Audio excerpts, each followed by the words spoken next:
함께 읽은 이제 시편 45편에 있는 이 말씀을 통해서 하나님께서 주시는 은혜를 우리가 함께 나누기를 원합니다. 여러분이 시편 45편의 그 시제를 딱 보시면 조금 특별하게 기록되어 있다는 것을 알 수 있습니다. 이 고라 자손의 마스길, 마스길은 여러 번 제가 말씀드렸죠. 이제 시편을 이제 읽으신 분들은 이제 다 알고 계실 거예요. 마스길, 교훈이란 뜻입니다. 그러니까 고라 자손의 교훈하는 시. 근데 거기 뒤에 사랑의 노래라는 게 덧붙여 있죠. 사랑의 노래. 그리고 그 인도자를 따라 소사님에 맞춘 것이라고 되어 있어요. 소사님. 그리고 45편 1절을 또 보시면요. 이 시편 기자가 내 마음이 좋은 말로 왕을 위해 지은 것을 말했다라고 기록을 하고 있어요. 그러니까 왕을 위한 노래라는 거예요. 그래서 이 시편 기자는요. 그 당시에 왕이면 솔로몬이나 다윗이거든요. 이 시편과 찬양대를 고라 자손들이 세웠기 때문에. 그래서 이 다윗이나 왕을 의미하는 것이라고 볼 수도 있어요. 근데 이 내용 전체를 이렇게 읽어보면 궁극적으로는 다윗의 후손으로 오시게 될 메시아, 이 예수 그리스도를 왕으로 노래하는 겁니다. 그러니까 메시아에 대한 찬양이라는 것을 먼저 아시고 보셔야 됩니다. 그리고 우리 시편 45편 그 교훈의 핵심이 사랑이라는 것을 말하죠. 사랑의 노래라고 되어 있습니다. 마치 이것은 결혼식 할 때 신부가 신랑을 향해서 부르는 사랑의 노래를 의미하는 겁니다. 그리고 이 소사님이란 말은요, 쇼샨이란 말에서 나온 말인데요. 이건 원어를 제가 좀 보여드릴게요. 쇼샨, 백합이란 뜻입니다. 백합. 이 보면 쇼샨, 이게 점이 달려 있죠. 여기는 이게 쉬 발음인데, 이건 오 발음이니까 쇼, 이건 니언이거든요. 샨, 쇼샨인데, 여기 복수가 되면 이 임이 붙어요. 임. 요 니언처럼 요게 된 게 길쭉하게 되면 마지막에 오면 이렇게 쭉 늘어나거든요. 똑같은 거예요. 쇼샨님 임이 붙으면 복수가 됩니다. 그러니까 백합들이라는 의미가 되는 거예요. 근데 이 백합이라는 의미라고 이렇게 쓰여질 때 학자들이 볼 때 이 쇼샤님이 뭘까? 그래서 이 쇼샤님이란 백합들이라고 하는 어떤 악장, 곡조가 있는가 보다라고 생각했어요. 그래서 쇼샤님이라고 하는 이런 곡조를 따라 불렀다라고 보기도 했고, 또 한편으로는 결혼식에 백합을 막 이렇게 꽃을 가지고 나옵니다. 꽃을 던지면서 노래를 부르고 축하하기도 하는데, 그래서 이제 백합을 이렇게 던지면서 꽃을 던지면서 부르는 노래, 아름다운 노래를 의미한다라고 해석하기도 합니다. 그래서 이런 다양한 의미가 있는 거죠. 그래서 좀 정리를 하면 이 45편의 시제는 좀 길게 기록되어 있기 때문에 좀 정리하고 해석을 덧붙이게 되면 이 시편 45편은 고라 자손이 교훈을 담은 시로 지었는데 예수 그리스도 이 메시아를 향한 사랑의 노래, 아름다운 노래라고 이해할 수 있습니다. 그래서 이 고라 자손의 깨달은 것을 가지고 앞으로 오실 메시아를 향해서 아름다운 노래, 사랑의 노래를 불렀다 하고 이해를 하시면 되죠. 그래서 여러분 1절 한번 보십시오. 내 마음이 좋은 말로 왕을 위하여, 이 메시아 예수를 말하죠. 왕을 위하여 지은 것을 말하리니 내 혀는 글솜씨가 뛰어난 서기관의 붓끝과 같도다. 아주 시적인 표현이죠. 이 글을 잘 쓰는 사람이 붓을 가지고 아름답게 글을 쓰고 막 이렇게 쓰는 것처럼 내 혀가 그렇게 노래한다, 말한다, 이런 의미입니다. 그래서 이 시편 기자는 아주 이 능숙한 솜씨로 글을 쓰듯이 내가 이 마음에 있는 좋은 말로서 왕을 정말 아름답게 한번 노래해 보겠다. 그렇게 시작하는 거예요. 2절부터 보시면요, 이 마음의 감동을 따라 이제 왕에 대한 노래를 하는 내용이 기록되어 있습니다. 왕에 대한 노래니까 왕을 소개하거나 왕을 자랑하는 노래입니다. 여러분 2절에 보니까 왕은 하면 소개하죠. 사람들보다 아름다워 은혜를 입술에 머금으니 그러므로 하나님이 왕에게 영원히 복 주시도다. 그렇게 노래를 합니다. 앞에서도 이야기했지만 이 시편 기자가 이 노래하는 왕은 메시아, 예수님을 의미하는 겁니다. 예수님이 이렇게 뛰어난 분이다 하는 것을 노래한 것이죠. 그러므로 이제 앞으로 오시게 될 이 예수님은, 예수 그리스도는 사람보다 훨씬 뛰어나신 분이다. 그래서 이 사람들이란 표현 나오잖아요. 그러니까 이게 이 땅에 있는 사람을 표현하는 말입니다. 이게 벤 아담, 원래 이게 복수로 돼 있어 베니 아담 이렇게 돼 있는데, 벤은 이제 아들, 벤 또는 바트는 딸이거든요. 벤은 아들이고, 아담이란 말 많이 들어보셨죠? 아담이란 아담의 이름이잖아요. 아담이란 말이 원래 사람이란 뜻이에요. 사람. 그래서 사람이 낳은 아들들 이런 뜻이에요. 사람의 아들들이니까 이 땅에 있는 모든 사람 이런 의미가 되는 거예요. 그래서 사람들 또는 인생 전체를 볼 때 인생으로 해석하기도 하는데, 이런 사람의 아들들보다 이 예수 그리스도는 훨씬 뛰어난 분이다 하고 노래를 하게 되는 것입니다. 그리고 그의 입술에는요, 은혜를 머금었다. 이 머금었다는 표현도 사실은 이제 쏟아 놓는다 이런 뜻이에요. 쏟아 놓는다 또는 흘러나온다 이런 의미예요. 그래서 그 입에서 은혜가 흘러 넘친다, 쏟아져 나온다 이런 의미가 되는 겁니다. 어떻게 보면 이건 예수님의 사역을 의미하는 거죠. 예수님께서 하나님 말씀을 이렇게 쏟아놓듯이 하나님 말씀을 가르치는 사역을 하게 될 때 이 예수님이 영원토록 복을 누리게 된다라고 노래하는 것입니다. 그래서 이 영원이란 말도 사실은 사람한테 쓸 수 없는 단어가 아니죠. 이 오람이란 단어가 영원이란 단어거든요. 여러분 그 호두 라도나이 키토브 키 레오람 하스토, 오람 할 때 오람이 영원하다 이 말이거든요. 하스토 헤세드, 하나님의 인자가 영원하다 할 때 오람이란 말 쓰거든요. 근데 여기 오람이란 말을 쓰는 것은 사람에게 쓸 수 있는 말이 아니죠. 영원히 복을 받을 수 있는 분은 메시아 예수 그리스도를 상징하는 겁니다.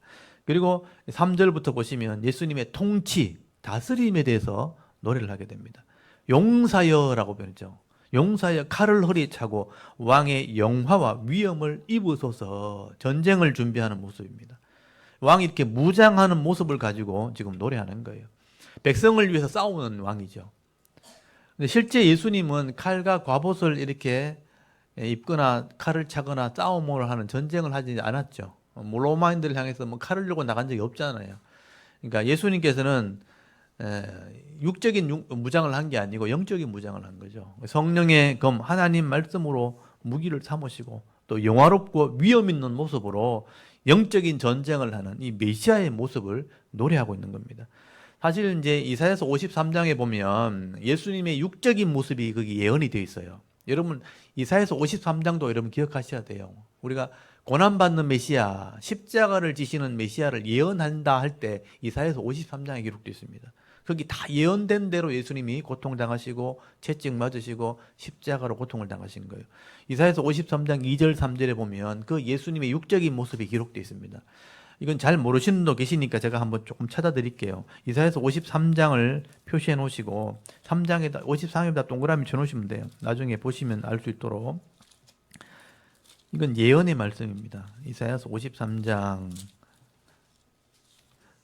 여기 2절 3절 예수님의 육신의 모습을 어떤 모습인가 예언을 해놨죠.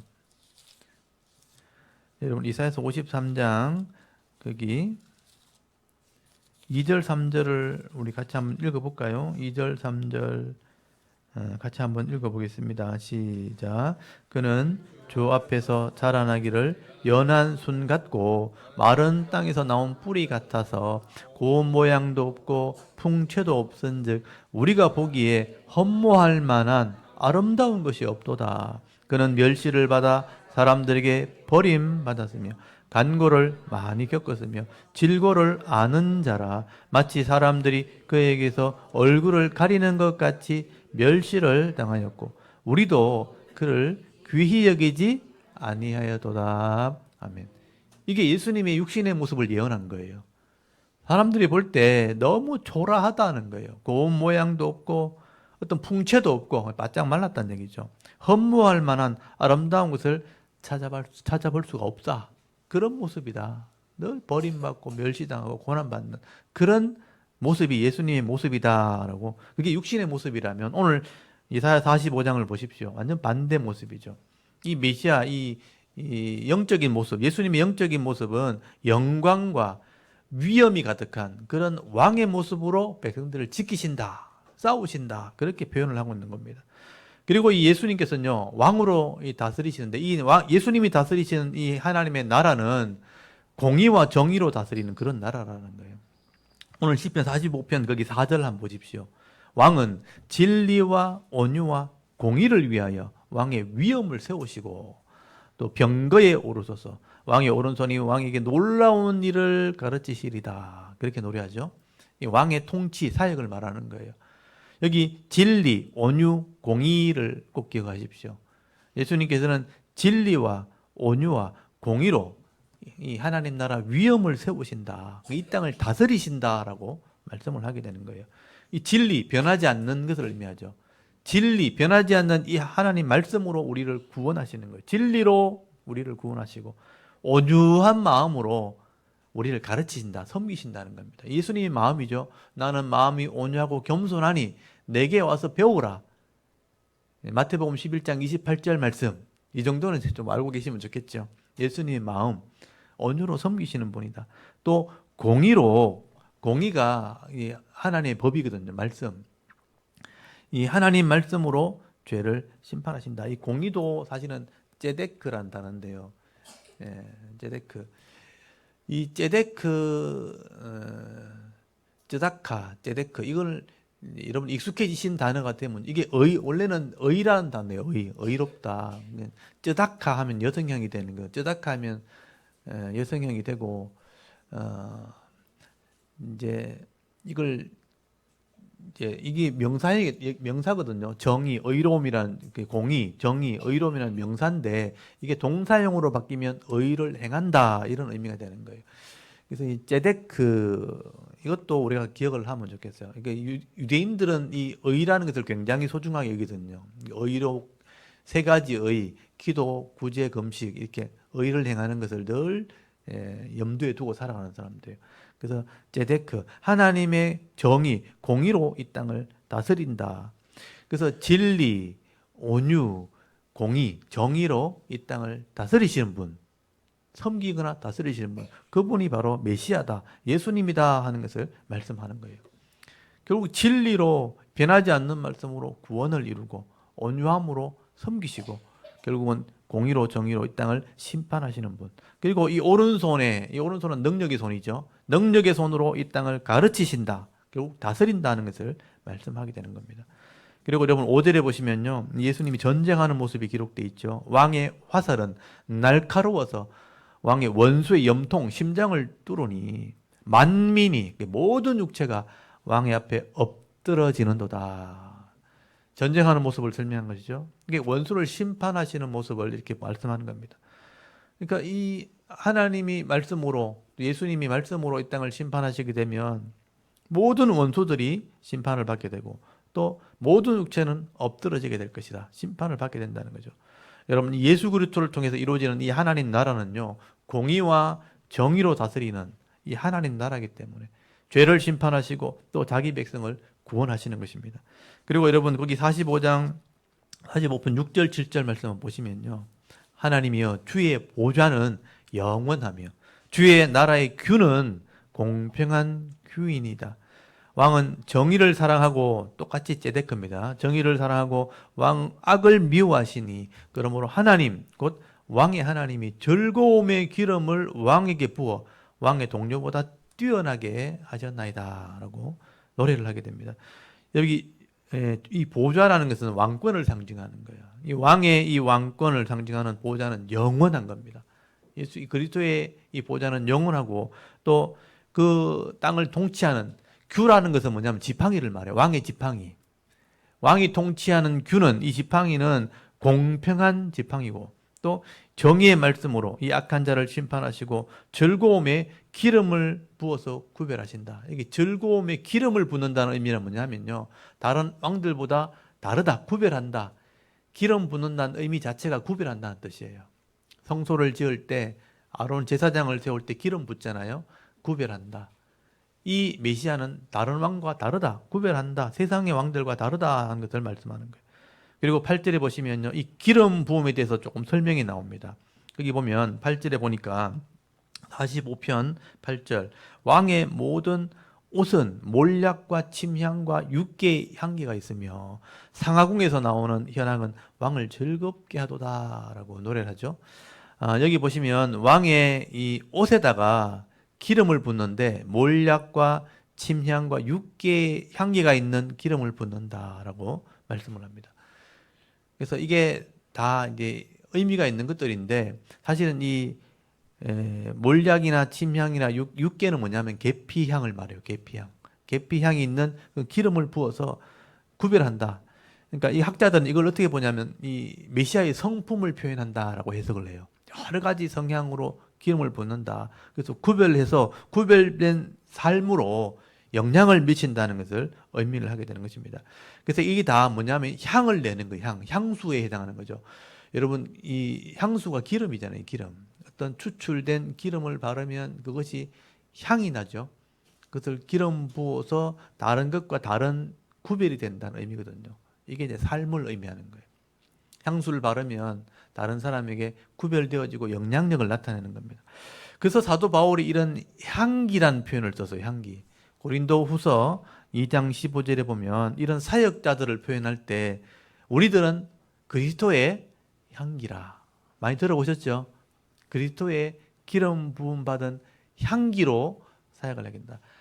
그래서 제가 지난주 목요일 날 이 말씀을 제가 이렇게 성경 강좌 때 제가 말씀을 드렸거든요. 고린도 후서를 말씀을 나누면서 왜 바울이 그리스도의 옷이라, 그리스도의 뭐 모습이라, 성품이라 이렇게 표현할 수 있는데 향기라는 표현을 썼을까? 사역자들은 그리스도의 향기다. 향기가 뭐냐면요. 보이진 않는데 영향력이 있는 거예요. 냄새. 향이 나면 여러분 옆에 이렇게 계시면 눈으로 보면 그냥 보이기만 있잖아요. 근데 향이 나면 이게 느끼는 거예요. 좋은 냄새가 나면 좋은 느낌을 가지고 안 좋은 냄새가 나면 안 좋은 기분 나쁜 느낌을 가지게 되는 거죠. 그게 영향력이라는 거예요. 그리스도가 이런 다양한 향기를 가지신 분이다. 이렇게 구별된 분이다 하는 것을 말씀을 하게 되는 것입니다. 그래서 바울은 죽음의 냄새 또 썩은 냄새가 나는 세상이 있는가 하면 생명의 냄새를 향기를 품는 성도가 있다. 사역자들이 있다. 생명의 냄새, 아름다운 향을 통해서 우리 삶을 드러낸다. 그렇게 말씀을 하게 되는 거예요. 그 예수님은 이렇게 세상의 왕들과 구별된 기름 부음을 받으셨는데 기쁨의 기름 부으심인데 그게 오늘 세 가지로 표현됐죠. 몰약과 침향과 육계와 같이 다양한 향의 모습으로 사역하신다. 드러내신다, 구별하신다라고 말씀을 하게 되는 것입니다.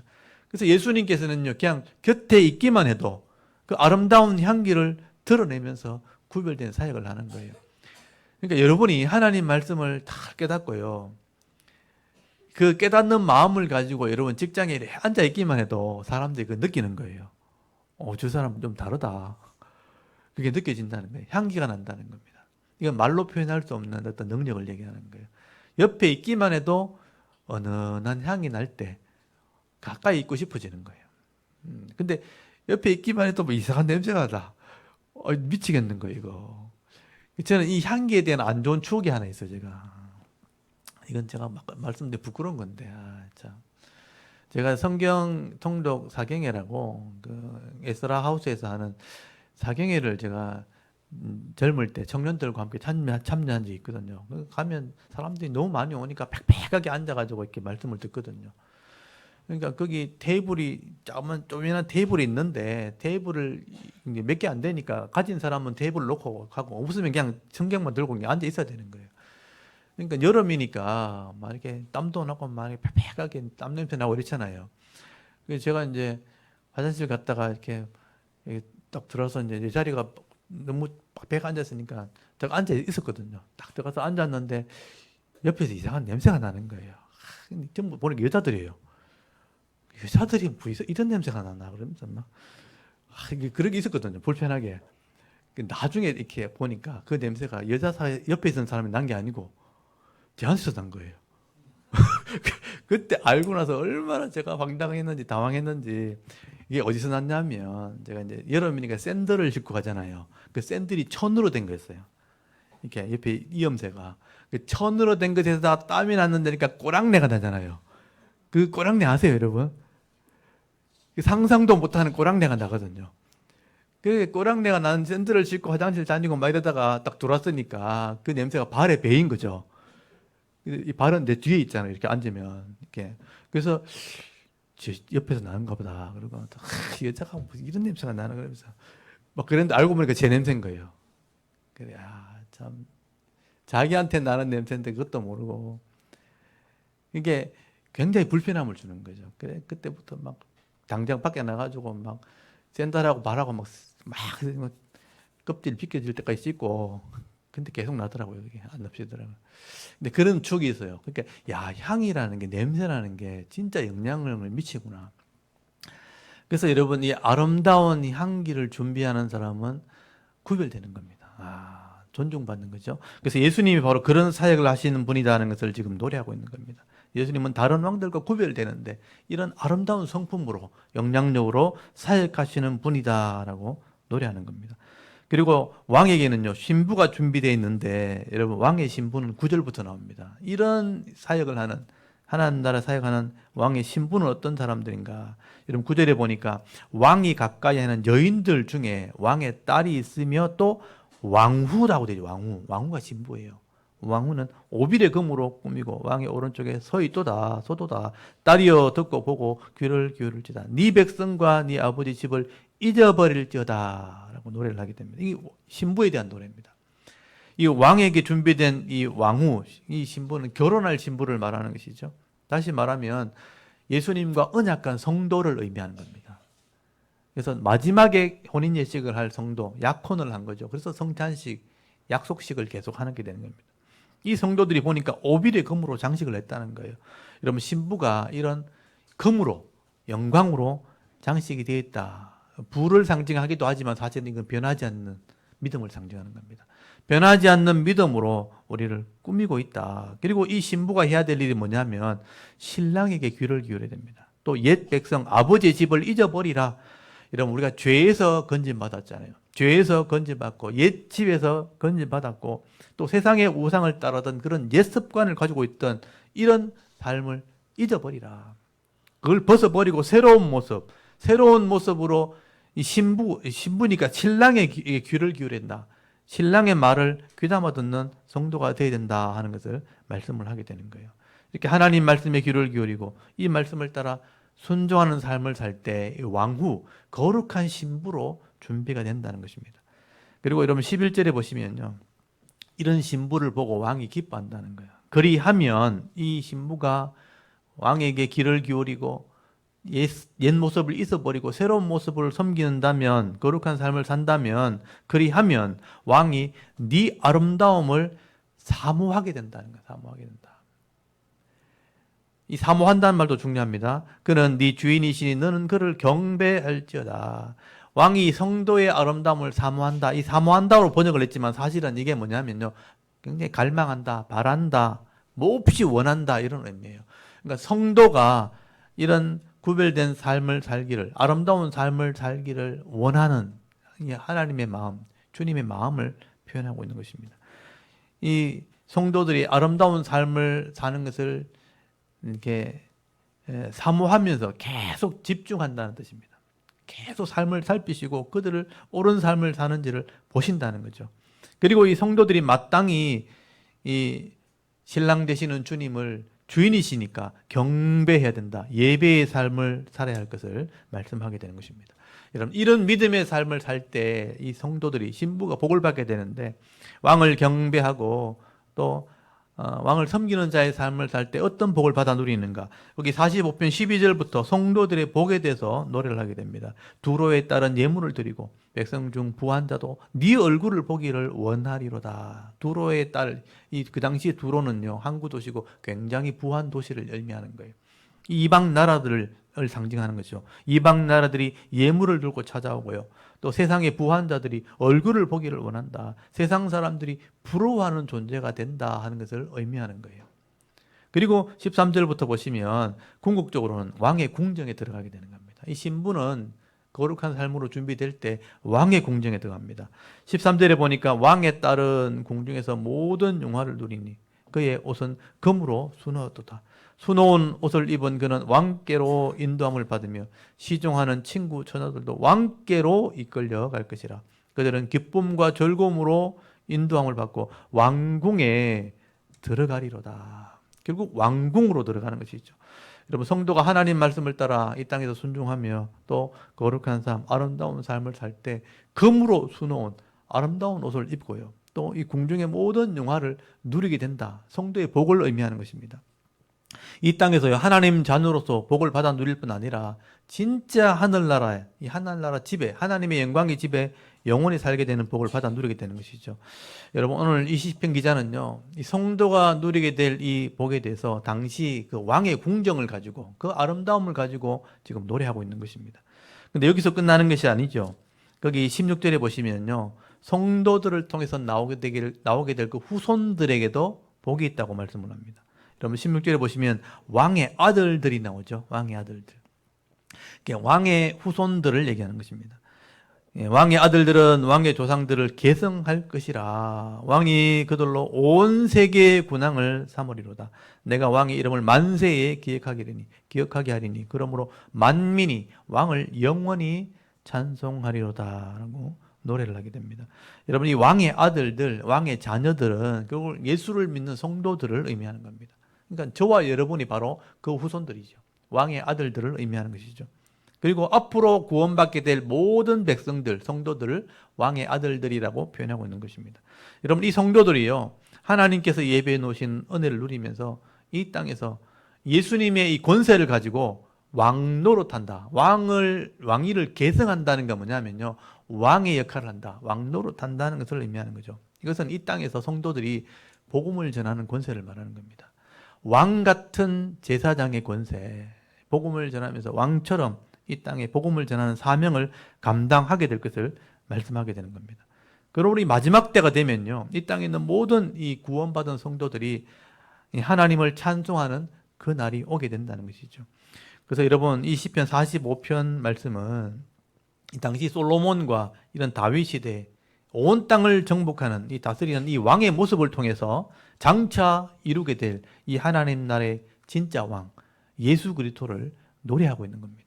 그리고 그 신부가 되는 이 성도들이요, 받아 누리게 될 이런 은혜와 영광도 함께 노래하고 있는 것이죠. 여기 시편은 시고 사실 노래이기 때문에 시적으로 표현되어 있고 간략하게 지금 표현되어 있지만, 사실 요한계시록에 읽어보시면요, 요한이 본 이 미래의 모습을 보면 진짜 어린 양의 신부가 들어가게 될 그 하나님의 나라, 왕의 궁정을 실제로 표현해 놨습니다. 그래서 요한계시록을 잘 보시면요, 진짜 완전히 이루어지게 될 하나님의 나라, 그리고 그 왕궁에 들어가는, 진짜 왕궁에 들어가는 성도의 모습이 어떤 모습인지를 좀 알게 되는 것입니다. 여러분, 요한계시록 21장에 보면 어린 양의 그 신부, 성도들의 모습이 기록되어 있습니다. 제가 잠깐만 좀 보여드리겠습니다. 시편은 노래지만 실제로 요한계시록은 이루어질 것을 요한이 미리 본 것을 설명을 해놨습니다. 여러분, 요한계시록 21장을 한번 펴보십시오. 그래서 성경 전체는 이렇게 다 연결되어 있습니다. 그래서 전체를 알 때 이게 보이는 거예요. 다른 얘기를 한 게 아닙니다. 요한계시록 21장 한번 보십시오. 21장 9절에서 11절까지 한번 보십시오. 9절에서 11절까지 여기 어린 양의 신부를 보여주겠다 이런 표현이 나옵니다.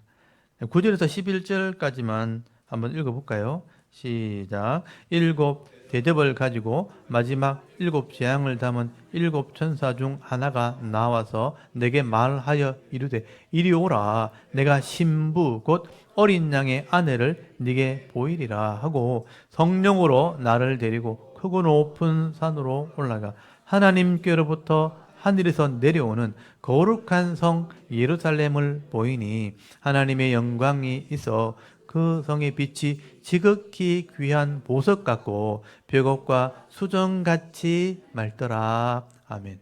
여기 보시면 요한이 보고 있을 때 마지막 재앙으로 이 땅을 다 심판한 7 천사가 설명한 게 나오거든요. 그 다 끝나고 난 뒤에 마지막 모습을 보여주는데 내가 어린 양의 신부를 한번 보여줄게 이렇게 한 거예요. 어린 양은 예수님이거든요. 어린 양이 신부니까 성도를 말하는 거예요. 성도의 모습을, 마지막 모습을 한번 보여줄게 하는데 하늘에서부터 신부가 내려오는데 그게 뭐냐면 예루살렘 성의 모습으로 내려오는 거예요. 그래서 이 예루살렘 성이 신부의 모습을 상징하는 거예요. 그게 완벽한 모습을 상징하는데 그 예루살렘의 모양이 정육면체, 완벽한 정육면체로 나옵니다. 정육면체 모양으로 내려오는데 그게 다 보석으로 이루어져 있는 것을 보여주게 되는 거죠. 그래서 거룩한 신부의 모습을 아름다운 성의 모습으로 설명을 하는데, 그래서 그 12라는 숫자를 계속 반복을 하게 돼요. 그 성의 기초석이 12로 돼 있고요. 그 문이 12개 돼 있어요. 문이 12개 돼 있고요. 성벽이 144규빗, 그러니까 12 곱하기 12로 돼 있어요. 그러니까 10이라는 숫자를 가지고 이게 교회다, 성도다 하는 것을 설명을 하는 거예요. 근데 그 모든 재료가 금과 모든 보석입니다. 12기초석에 12제자의 이름이 기록되어 있고 12문에 진주문으로 되어 있고 12사도 그 지파의 이름이 기록되어 있어요. 그러니까 구약과 신약의 모든 성도를 상징하는 것이죠. 그래서 이런 완벽한 모양, 정육면체의 모습과 그 재료가 모든 화려한 금이나 보석으로 된 것은 뭐냐면 아름다운 모습이라는 것을, 완벽함과 아름다운 것을 표현하고 있는 것이죠. 근데 이런 거룩한 성, 이 성도의 모습을 보여주면서 이게 거룩한 하나님 백성이다 하는데 그 백성 성 안에 하나님과 예수님이 있는 거예요. 성전의 모습으로 설명이 되어 있어요. 이게 이스라엘 백성이 성벽과 예루살렘 성과 성전의 모습으로 비유해서 보여주는 겁니다. 근데 그 성 안에, 그리고 하나님의 나라 안에 누가 들어가는가? 어린 양의 생명책에 이름이 기록된 자만 들어가도록 되어 있어요. 세상에 악을 행하지 않는 그 믿음을 가진 어린 양의 생명책에 기록된 자들만 들어간다라고 설명이 되는데, 오늘 요한계시록 21장 거기 24절 한번 보십시오. 24절에 거기 성 안에 들어가는 사람들의 모습을 설명하고 있죠. 24절에서 27절까지만 한번 읽어볼까요? 요한계시록 21장 24절에서 27절까지 한번 읽어보겠습니다. 시작. 만국이 그 빛 가운데로 다니고 땅의 왕들이 자기 영광을 가지고 그리로 들어가리라. 낮의 성문들을 도무지 닫지 아니하리니 거기에는 밤이 없음이라. 사람들이 만국의 영광과 존귀를 가지고 그리로 들어가겠고 무엇이든지 속된 것이나 가증한 일 또는 거짓말하는 자는 결코 그리로 들어가지 못하되 오직 어린 양의 생명책에 기록된 자들만 들어가리라. 아멘. 여기 보시면 그 아름다운 성으로 신부를 설명하고 사실 천국을 설명한 거예요. 그리고 들어가는 사람들이 나오는데 여기 왕들이라는 표현이 나오죠. 그래서 우리 성도들을 왕국이나 왕들로 표현하고 있는 거죠. 그래서 이 땅에서 복음을 전하는 왕 제사장, 왕 같은 제사장으로 사역한 모든 백성들을 왕들이라고 표현되어 있고요. 자기의 영광과 존귀를 가지고 들어간다라고 되어 있어요. 이 땅에서 사역했던 열매를 가지고 들어가는 거예요. 근데 그게 왕의 모습인 거예요. 그러니까 여러분 지금은 다 각자 다르잖아요. 그냥 초라한 성도의 모습이잖아요. 그런데 하나님 나라 들어갈 때는 다 왕들로 들어가는 거예요. 왕 같은 사역을 여기서 하고 있는 거예요. 그게 영적인 모습을 우리에게 설명하고 있는 것입니다. 그래서 왕들의 모습으로 만국의 영광을 가지고 그 성에 들어가는데 그 사람의 특징이 뭐예요? 어린 양의 생명책에 그 이름이 기록된 자들이라는 거예요. 근데 여기 보면 가증한 것, 속된 것, 거짓말하는 것, 이런 것은 절대로 들어가지 못한다. 이게 이 땅에서 악을 행하지 않는다라는 뜻입니다. 하나님 말씀의 기준을 가지고 악을 행하지 않고 말씀대로 순종하며 살았던 사람들이 어린 양의 생명책에 기록된 자들이에요. 이런 사람들이 자기 영광을 가지고 그리로 들어가게 될 것이다. 이 땅에 들어가는 모든 믿음 있는 사람들은 신분의 차이도 없고 인종의 차별도 없고 똑같은 영광의 모습으로, 왕의 모습으로 하나님 나라 들어가게 되는 것입니다. 여러분 지금 우리는 이 땅에서 각각 다른 나라에서 여러 가지 신분을 가지고 또 각각 자기 삶을 지금 살아가고 있지만 하나님 보실 때는요, 우리 다 왕같은 제사장의 사명을 감당하고 있는 겁니다. 저는 그냥 이 땅에서 유라동에서 샤론교에서 목사의 사역을 감당하고 있는 거고, 여러분은 여러분의 가정과 직장에서 사업도에서 이 샤론교회 성도의 사명을 감당하고 있는 거예요. 왕같은 제사장으로 사역하는 겁니다. 그래서 이 영광을 가지고 우리가 왕같은 제사장의 모습으로 하나님 나라에 들어가게 되는 것이죠. 그래서 여러분 오늘 시편 45편 이 시편 기자는요, 그 옛날 이 땅에 왕으로 오셔서 사역하시는 이 예수님을 지금 노래하는 거죠. 그 옛날에 이런 노래를 가지고 예수님을 노래하고 있고 또 앞으로 예수님과 함께 왕같은 제사장으로 사역하는 신부의 모습들을 이렇게 노래한 겁니다. 그런데 요한계시록은 그걸 좀 더 자세히 기록해 놓은 거예요. 그래서 이런 부분을 여러분 종합해서 좀 보실 수 있어야 되는 거죠. 오늘 저와 여러분이 각자의 삶 속에서 여러 가지 다양한 모습으로 지금 삶을 살아가고 있지만 이 왕이신 예수님의 신부로서 이 땅을 살아가고 있다는 것을 여러분 기억하셔야 됩니다. 그래서 왕적인 사역을 우리가 하고 있는 것이죠. 그러면 오늘 우리가 이 땅에 있는 동안 이 변하지 않는 점검 같은 믿음으로 우리를 이렇게 지장을 하고 장식을 하는 거죠.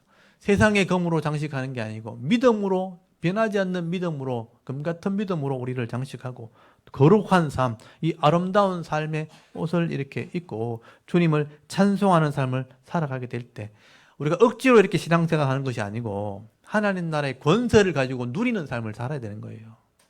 그래서 신앙생활은 절대로 억지로 하는 게 아닙니다. 내게 주신 만큼 내 것을 누리며 살아가는 거예요. 우리 자녀들 세대는 자녀들 나이에 맞는 은혜를 누리는 겁니다.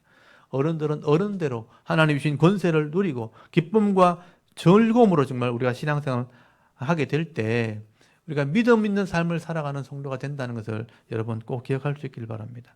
그리고 이 온 땅에 이 복음을 전하는 이 복음의 제사장의 이 사명을 감당하게 될 때 정말 남은 생에 여러분 살아가게 될 때는요, 이 복음 전하는 이제 사명을 왕 같은 제사장으로 사역을 하게 되는 겁니다. 절대 기죽지 마시고요. 세상에 기죽지 마시고 당당하게 내게 주시는 이런 은혜와 기쁨을 누리면서 거룩한 신부의 삶을 살아갈 수 있는 저와 여러분의 이런 영적인 삶의 모습이 되실 수 있기를 주의 이름으로 축원합니다. 아멘. 우리 잠깐 기도드리겠습니다. 하나님, 오늘도 우리가 하나님 앞에 나와 예배할 수 있도록 각자에게 은혜 베풀어